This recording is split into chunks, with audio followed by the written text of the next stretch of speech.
What is up, family? We have another Patreon request. We got Les Bleus, Dem Jaquette, Dem Jaquette, Deme Jaquette, Deme Jaquette en route vers l'éternité.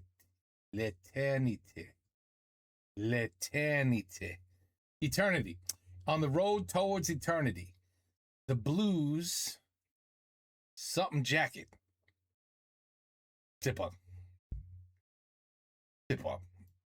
But I have a feeling, c'est du football. Ah, wait a minute. Les Bleus, c'est l'équipe qui a perdu à... Well, I won't even say it. But let's just say they shouldn't have lost. Bulgaria, wasn't it?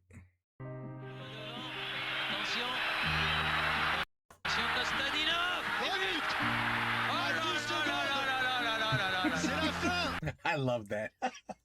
Oh la la la la la la la la la la la. Oh la la la la la la la la la la la la la. I'm sorry, I got carried away. À 10 secondes. 10 secondes, Kostadinov qui va. Aïe aïe aïe aïe aïe aïe. Oh yeah. 10 secondes, ouais, ça c'était. Ouais, ça c'était. Le fait qu'un joueur ait craqué, à mon avis, a constitué sûrement une goutte d'acide importante. Parce que là, David Ginola a commis un crime contre l'équipe. Je répète, un crime contre l'équipe.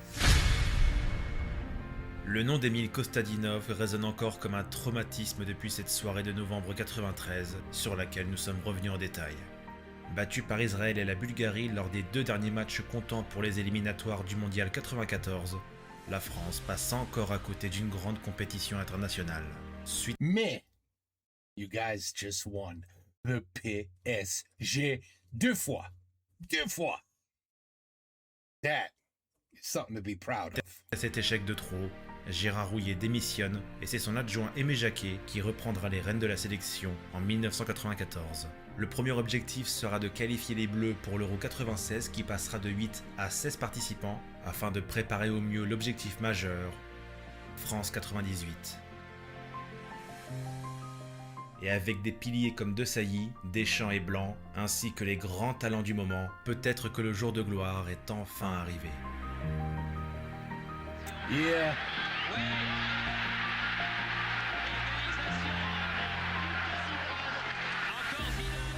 Il y a une éthique de jeu, une ligne directrice, une logique de sélection, et tout passe. Tiens, Pep Guardiola vous contacte directement et vous demande de l'argent ? Non. Adversaires des Bleus dans leur groupe de qualification. États-Unis. Et maintenant, c'est parti pour la vidéo. États-Unis, Mondial 94. 2 des adversaires des Bleus dans leur groupe de qualification, la Suède et la Bulgarie, atteignent le dernier carré de la compétition.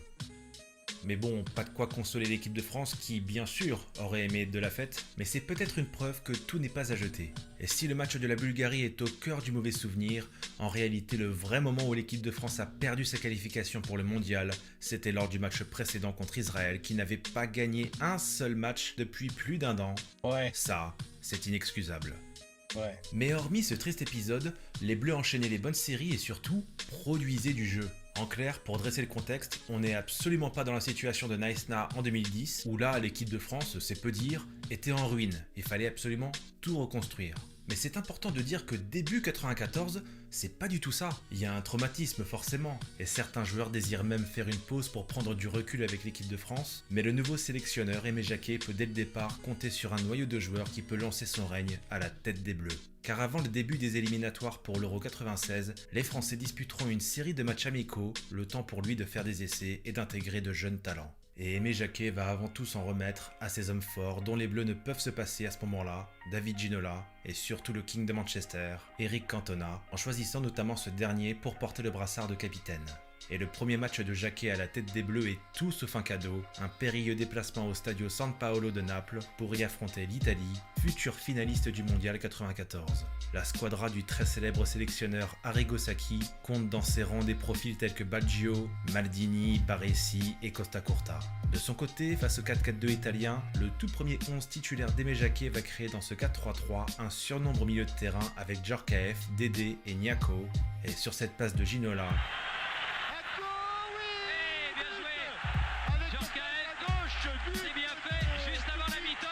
Djorkaeff offre aux Bleus un succès de prestige 1-0 en Italie, un immense exploit car la France ne s'y était plus imposée depuis 1912. Voilà une grande victoire qui va lancer les années Jacquet chez les Bleus. Un succès 3-1 en amical contre le Chili va confirmer la bonne forme des Français, et ce avant un déplacement au Japon pour un tournoi amical, la Coupe Kirin. L'occasion pour Laurent Blanc de revenir en bleu, lui qui avait souhaité faire une pause après ses pauvres prestations contre Israël et la Bulgarie, et comme il l'avait fait à Montpellier, Jacquet titularise Blanc en défense afin de l'établir comme rampe de lancement. Un succès 1-0 contre l'Australie ainsi qu'une large victoire 4-1 contre le Japon offrent la Coupe Kirin aux Français, avec la première sélection dans les cages d'un certain Fabien Barthez, la doublure de celui que l'on surnommait le chat, Bernard Lama. Eh bien pour une sélection qui restait sur un échec cuisant, la première partie d'année 94 est plutôt satisfaisante. Mais à l'époque, la France avait vraiment un gros défaut. Ils étaient capables d'enchaîner les séries, mais à un moment donné, ça coinçait. Et l'année 94 ne fera pas exception. Car à l'approche des éliminatoires pour l'Euro 96, lors d'un match amical à Bordeaux au mois d'août contre la République tchèque, de sérieux doutes vont surgir.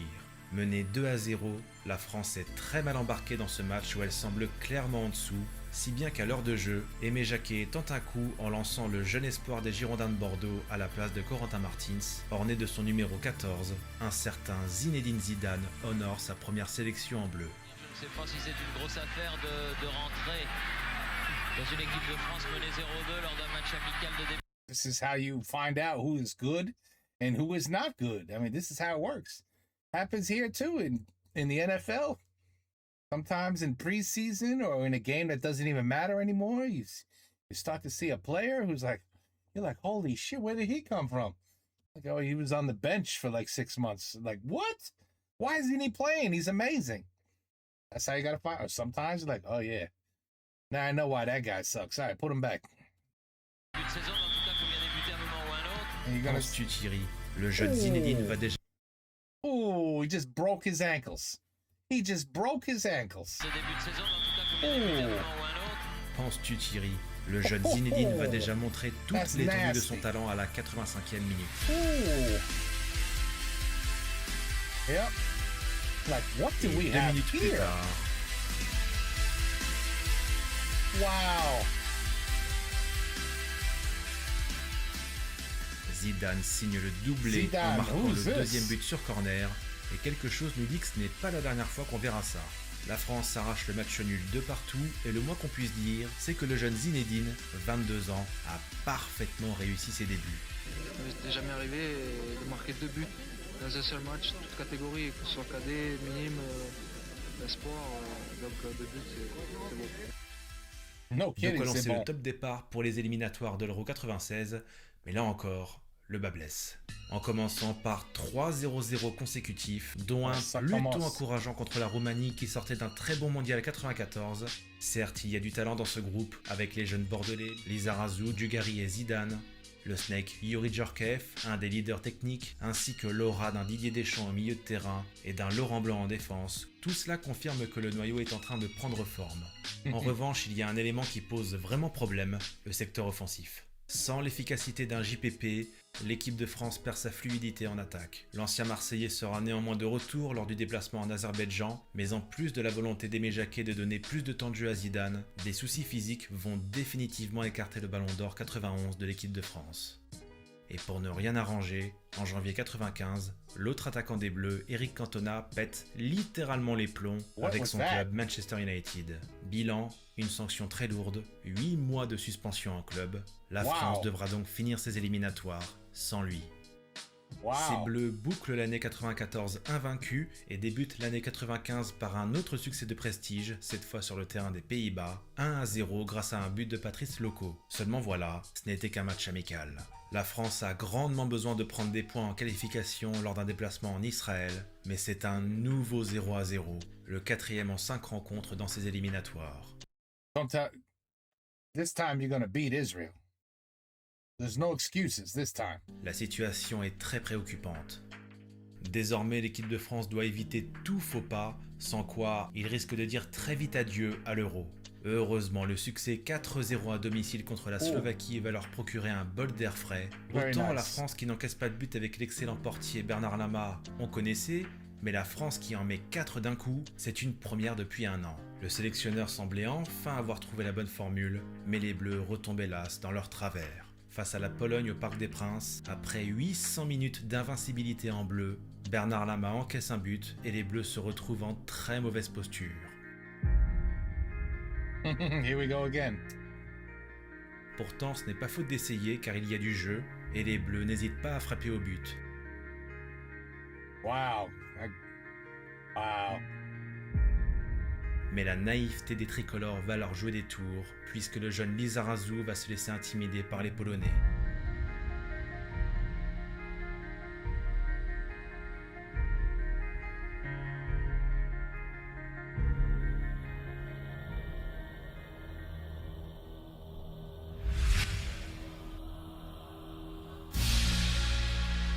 Ouf! Grâce à ce coup franc à 6 minutes de la fin, Youri Djorkaeff sauve les meubles. Score final 1 partout, nouveau match nul des Bleus, mais grâce à des résultats favorables dans les autres matchs, et il faut le dire, une certaine forme de miracle, l'équipe de France est toujours en vie dans ses qualifications. Il ne reste que 3 rencontres à disputer, dont un périlleux déplacement en Roumanie. Le premier de ces 3 matchs sera contre la modeste équipe d'Azerbaïdjan. La France mène facilement 3-0 à la pause, mais Aimé Jacquet en demande encore plus à ses joueurs. Résultat, la seconde période est un festival, à l'image d'un Franck Leboeuf qui claque un doublé. Score final, 10-0 pour les Bleus. Ça, c'est fou. 10-0. That in football, c'est comme 52-0. I mean, 10-0. That's crazy. De quoi les mettre pleinement en confiance avant ce fameux déplacement à Bucarest. Wow. 11 octobre 1995, la Roumanie caracole en tête du groupe des éliminatoires et l'ambiance hostile envers les Français va motiver les Bleus plus que jamais. Avec un Fabien Barthez titulaire qui n'a jamais peur de rien, ces ambiances hostiles, on adore. Wow. Et les Bleus rentrent très bien dans leur match. But de Carabeuk, superbe but de Christian Carabeuk. Frappe de tête. All over the place. Allez-y, Zinedine, allez. Et Wow. voilà, Zinedine Zidane. Jeez. Au terme d'une superbe prestation, l'équipe de France s'impose 3-1 en Roumanie, un succès fondateur, mais attention, car il reste une rencontre à disputer contre Israël. Oh, this should be like, they should destroy Israel this time. Non, ne leur parlez pas de la défaite 3-2 au Parc des Princes en 93, c'est Non. déjà de l'histoire ancienne. They don't wanna hear Djorkaeff et Lisa donnent la victoire aux leurs, 2-0. Oui, cette fois c'est sûr, la France est bel et bien qualifiée pour l'Euro après une campagne de qualification ô combien laborieuse. Voilà. Beaucoup de matchs nuls certes, mais les Bleus sont toujours invaincus depuis la prise de fonction d'Aimé Jacquet, preuve d'une grande solidité. Et depuis les 3 derniers matchs, un One year groupe est later. en train de naître, notamment dans le compartiment du jeu le plus incertain, l'aspect offensif. Avec le duo Zidane-Djorkaeff qui lance les Bleus vers une nouvelle dynamique, se pose alors la question de la réintégration d'Éric Cantona en équipe de France. Après sa longue suspension, le Mancunien revient très fort avec United, mais comme le dit Aimé Jacquet dans son livre, son registre de jeu ne collait pas tout à fait avec le nouvel élan qu'il souhaitait donner à cette nouvelle équipe de France.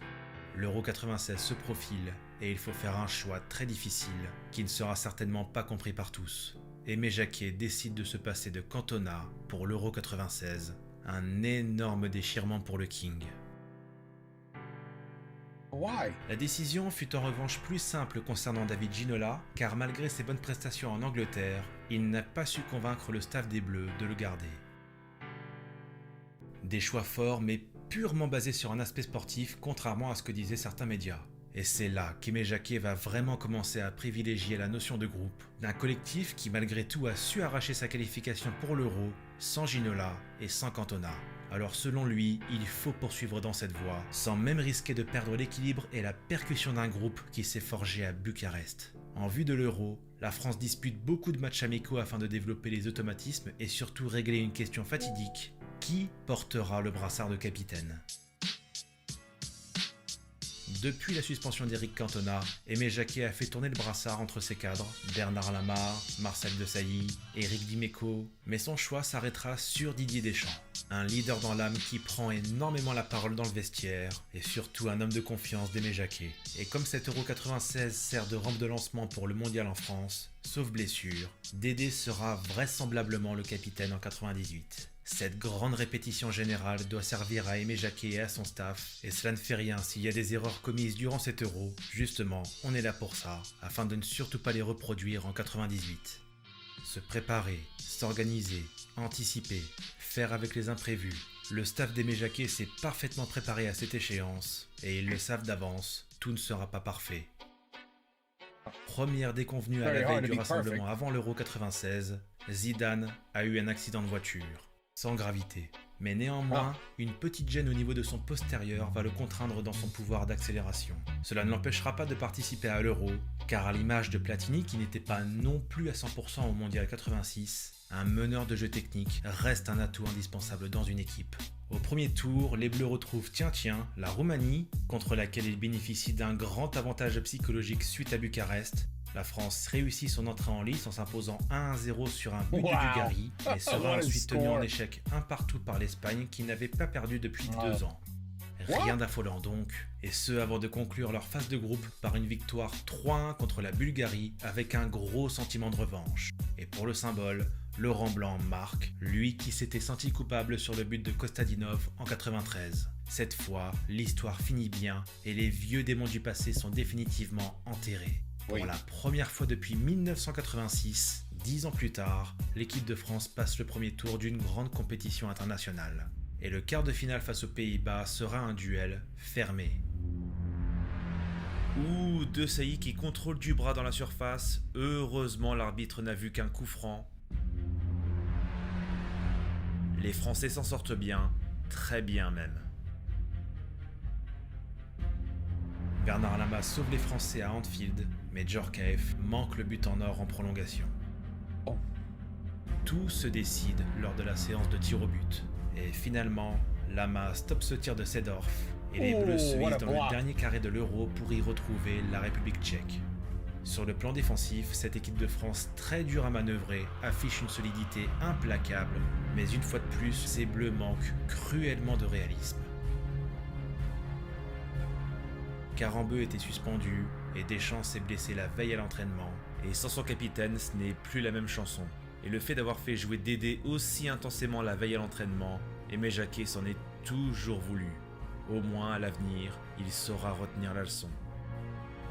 Et si la séance de tir au but leur avait porté chance en quart de finale, cette fois en demi-finale contre les Tchèques, il en ressortira un énorme goût d'inachevé.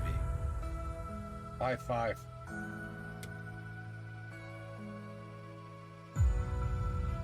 Ceci étant, atteindre le dernier carré de l'Euro, en connaissant le contexte, c'est quand même pas mal du tout. D'autant qu'après presque 3 ans à la tête... C'est vrai, c'est pas mal du tout. C'est pas mal du tout, non. Compared to how they ended against, in 93. Des Bleus, Aimé Jacquet n'a toujours pas perdu un match parce que non, un échec au tir au but n'est pas considéré comme une défaite, mais comme un match nul. Et alors que la France débute sa préparation pour le Mondial 98, lors du dernier match de l'année 96, paf, première défaite en amical à Copenhague contre le Danemark. C'est la fin d'une série record dans l'histoire de l'équipe de France, en 30 matchs, 20 victoires et 10 matchs nuls, mais que les Bleus se rassurent, le succès à l'extérieur 2-0 au Portugal en ouverture de l'année 97 débouche pour la première fois sur un bilan statistique positif, puisque l'équipe de France a désormais marqué plus de buts dans son histoire qu'elle n'en a encaissé. 967 contre 966. Ah. Parfait pour se lancer dans un nouveau test à un an pile de la Coupe du Monde, le tournoi de France au mois de juin 97, une sorte de Coupe des Confédérations miniature. Seules 4 nations y participent, la France, le Brésil, l'Angleterre et l'Italie, et se départageront dans une phase de groupe. Cependant, l'équipe de France aborde cette compétition à domicile avec beaucoup de méformes, des indisponibilités et toujours ce fameux souci en attaque. Pourtant, ce premier match contre le Brésil n'est pas si mal, malgré ce coup franc exceptionnel, complètement venu d'ailleurs de Roberto Carlos. Et but extérieur du pied, quel extraordinaire frappe. Wow. Extérieur du pied, il s'est mis pratiquement face au ballon. Une Did the goalie even move? Looked like he just went. Ah merde. J'ai raté. frappe somptueuse extérieure du pied Ooh, I had a sneeze. qui contourne le ballon. Regardez, on croit qu'elle va sortir. Oh, Et wow. avec l'effet, elle touche He put a sick curve on that, that's why. l'intérieur du poteau. Holy But shit. somptueux de Roberto Carlos. Wow. Mais les Bleus s'inclinent lors du second match à Montpellier contre l'Angleterre, sur un but d'Alan Shearer dans les derniers instants, avant un match nul 2-2 contre l'Italie, après avoir mené 2 fois au score. Aucune victoire dans ce tournoi de France, et une 3e place qui ne permet pas vraiment au staff d'Aimé Jacquet de tirer beaucoup de leçons. De plus, Fabien Barthez est passé titulaire après la suspension de Bernard Lama pour un contrôle positif au cannabis, sans compter que le portier parisien est en conflit avec son club et signe alors en Angleterre à West Ham où il peinera à faire l'unanimité. Tout le contraire de la trajectoire du gardien de l'AS Monaco, qui effectuera avec les Bleus toute la préparation avant le mondial en tant que numéro 1, l'ère du divin chauve est en marche. Wow. On est alors à 6 mois du mondial 98, c'est bientôt le grand rendez-vous, et Aimé Jacquet cherche par tous les moyens à renforcer la cohésion du groupe. Et c'est ainsi que viendra l'idée d'Aimé Jacquet et son staff d'organiser non pas un, mais 2 stages en haute altitude à Tignes. Un en décembre 97 et un autre en mai 98. L'idée de souder un collectif était très importante aux yeux d'Aimé Jacquet, et elle a plutôt bien fonctionné. Certes, il y avait beaucoup d'interrogations de la part des médias. Lors des matchs amicaux, Aimé Jacquet faisait énormément d'essais, et c'est normal car avec des jeunes comme Thierry Henry et David Trezeguet, Jacquet recherchait tout simplement la bonne formule, le bon équilibre pour la vie d'un groupe qui l'emmènerait le plus loin possible. Et même si cette inquiétude de la part des médias se ressent à travers une sorte de tiédeur du public français, notamment à Lens en octobre 97 contre l'Afrique du Sud, ou même à Saint-Étienne en novembre 97 contre l'Écosse. Ces Bleus n'éblouissent pas vraiment dans leurs prestations, mais Jacquet l'assume complètement.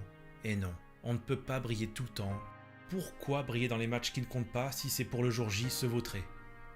Aucun intérêt. Si je prends l'exemple de l'Euro 92, la France avait brillé, mais vraiment brillé lors des éliminatoires, avec des victoires à tous les matchs, mais le jour J à l'Euro, qu'est-ce qui s'est passé? Aucune victoire. Et ça, pour Aimé Jacquet, plus jamais. Certes, les qualifications ont été compliquées pour l'Euro 96, mais lorsque les Bleus étaient à l'Euro 96, qu'est-ce qui s'est passé? Ils étaient présents, c'était pas parfait, mais le premier tour était très réussi, et ils ont mine de rien atteint le dernier carré de l'Euro, en perdant en plus au tir au but contre cette Tchèque qui avait perdu au but en or en finale. Pourquoi je vous dis ça?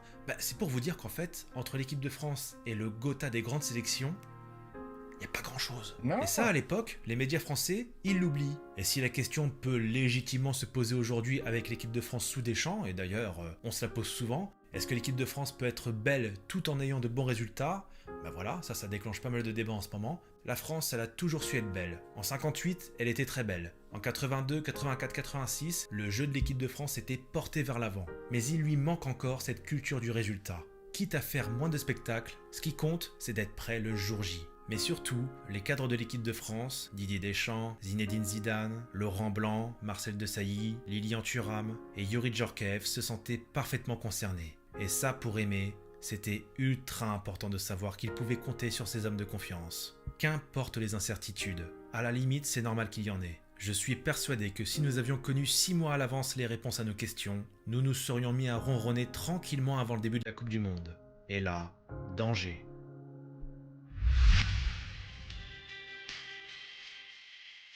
L'objectif n'est donc pas forcément d'être beau, de plaire immédiatement à la presse ou au public, mais avant tout de créer un groupe fort et soudé. Un environnement dans lequel les Bleus se sentent protégés, afin de les aider à aller le plus loin possible dans cette aventure extraordinaire qui les attend, chez eux, en France.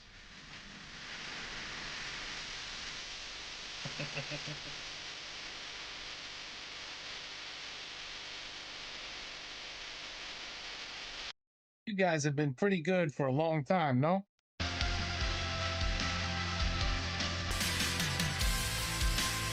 Wow. Look at that. That's when Holiday, Johnny Holiday died. It looked like that.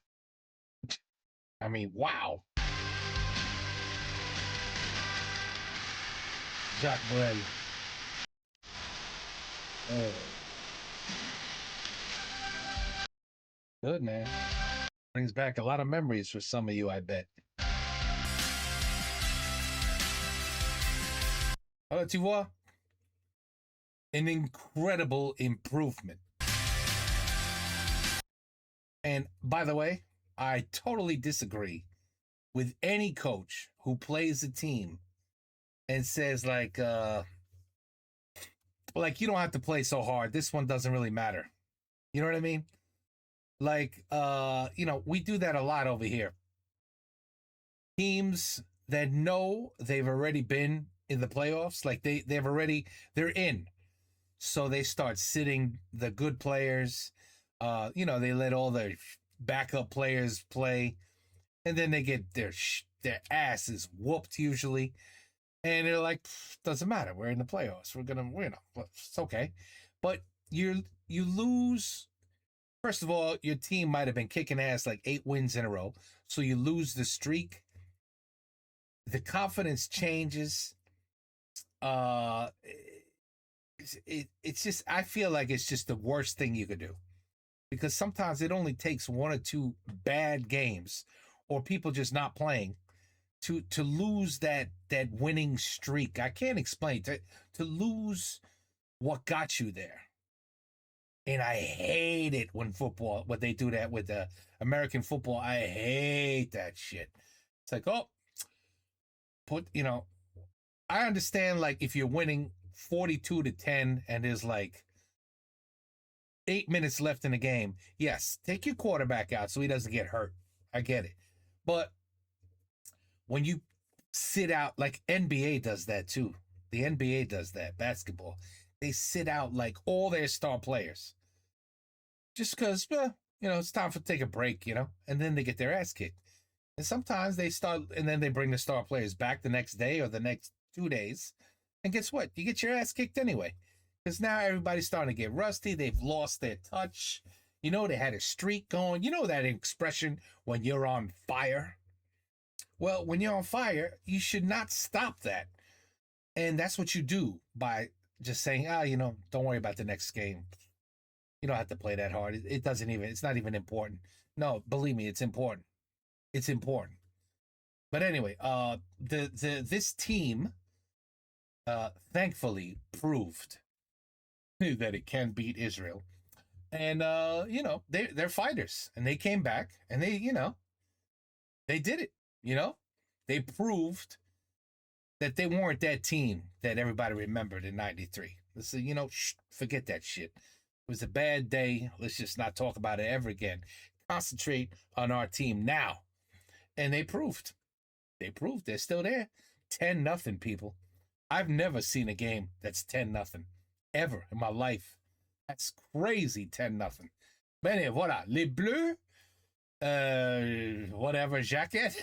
I still don't really understand what the hell that means. Les Bleus d'aimer jacket. Oh, but I understand en route to eternity. Okay. Anyway, good video, good information. And I'm glad you guys made up for that horrible 93 year. Take care. Peace out. À la prochaine.